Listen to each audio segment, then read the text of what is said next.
এল নিনো এবং লা নিনা। এগুলো পৃথিবীর আবহাওয়াকে পুরোপুরি বদলে দিতে পারে।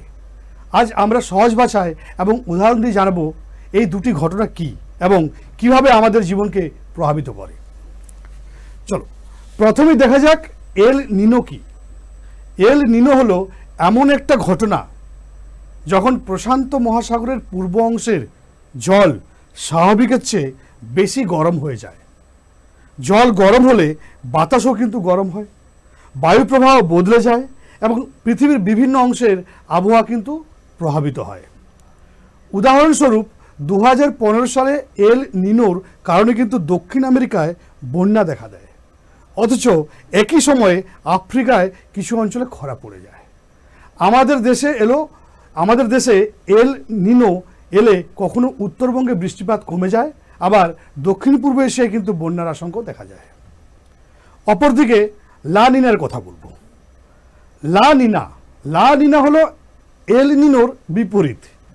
এটি ঘটে যখন প্রশান্ত মহাসাগরের পূর্ব অংশের জল স্বাভাবিকের চেয়ে ঠান্ডা থাকে, ঠান্ডা সমুদ্র মানে বাতাস শক্তিশালী হয় এবং বিভিন্ন অঞ্চলে আবহাওয়া বিপরীতভাবে প্রভাবিত হয়। উদাহরণস্বরূপ 2010 সালে লা নিনোর কারণে অস্ট্রেলিয়ায় অতিরিক্ত বৃষ্টি হয়েছিল, আবার দক্ষিণ আমেরিকায় বড় খরা দেখা দিয়েছিল। আমাদের দেশে এল নিনো এলে পশ্চিমবঙ্গের বৃষ্টিপাত কমে যেতে পারে, আর লা নিনো এলে উত্তরবঙ্গে অতিরিক্ত বৃষ্টি এবং নদীর জল বৃদ্ধির আশঙ্কা থাকে। বিজ্ঞানীরা এই ঘটনার পূর্বাভাস দেওয়ার জন্য স্যাটেলাইট এবং সমুদ্রের তাপমাত্রা, বাতাসের গতিবিধি এবং মেঘের অবস্থান পর্যবেক্ষণ করেন।